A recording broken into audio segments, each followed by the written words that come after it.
Books throughout history have been dubbed unfilmable, too violent, too upsetting, too cruel. One that's high on that list is Cormac McCarthy's Blood Meridian, which is finally seemingly getting a film adaptation after 40 years. Cormac McCarthy has had a hand in 7 films so far, whether that be he just wrote the screenplay or whether it was adapting one of his novels. His films are All the Pretty Horses, Child of God, No Country for Old Men, The Road, The Gardener's Son, The Sunset Limited, and The Counselor. McCarthy's work is often very nihilistic, very bleak, very violent. Blood Meridian really represents the apex of that. This was his 5th book, 20 years before he would write No Country for Old Men. It's been a decade since I've read Blood Meridian. I'll be rereading it before the film comes out, but this is a Western that is willing to tackle America at her ugliest in the middle of the 19th century, tackling manifest destiny and the way indigenous people were treated. The book follows the kid who runs away from his home in Tennessee, ends up in Texas, meets up with the real-life Glanton gang who were led by U.S. soldier and murdering criminal John Joel Glanton. At the time of the Mexican-American War, the Glanton gang made their way through the Southwest, scalping indigenous people and Mexicans alike. They committed countless atrocities, and one of the higher-ups in this gang was named Judge Holden. Holden is a fictional character, but he was based on a real person that was the most sadistic and horrific member of this gang. Part of the real-life description of Holden, he stood 6 feet 6 in his moccasins, had a large fleshy frame, a dull, tallow-colored face,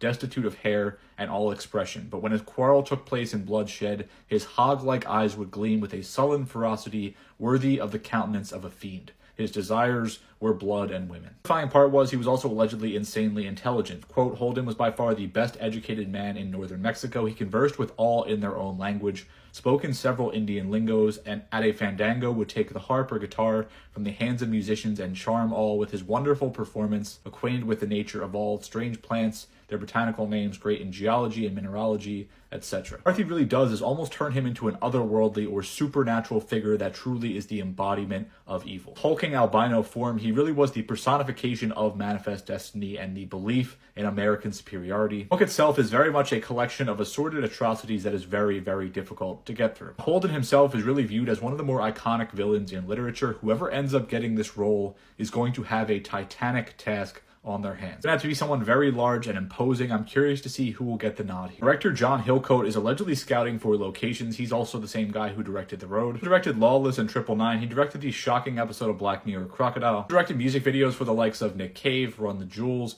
Massive Attack, Bob Dylan, Johnny Cash. As I mentioned, a lot of people have called this unfilmable. In 2009, Cormac himself pushed back on that, saying, quote, it would be very difficult to do and would require someone with a bountiful imagination and a lot of balls, but the payoff could be extraordinary. Tommy Lee Jones acquired the film adaptation rights in the 90s. That ended up falling apart because everyone felt like it was too violent. From 2004 to 2008, Ridley Scott was talking about working on this. Ridley Scott had a screenplay, but once again ended up saying it was just too violent, it could not work. James Franco next was going to helm the project. He actually shot a bunch of test footage. That project fell apart as well, thankfully. And now finally, John Logan is writing the screenplay for Hillcoat to direct. Logan himself is an accomplished writer with Gladiator, The Aviator, Sweeney Todd, Hugo, and Skyfall under his belt. Cormac himself was attached to the project as executive producer before he passed away. This has his full blessing. I wish the Coen brothers could have done this after they tackled No Country for Old Men, but I'm still curious to see how this ends up turning out. Thoughts on this in the comments, or let me know if there's another book that's been called unfilmable that you think could work on the screen.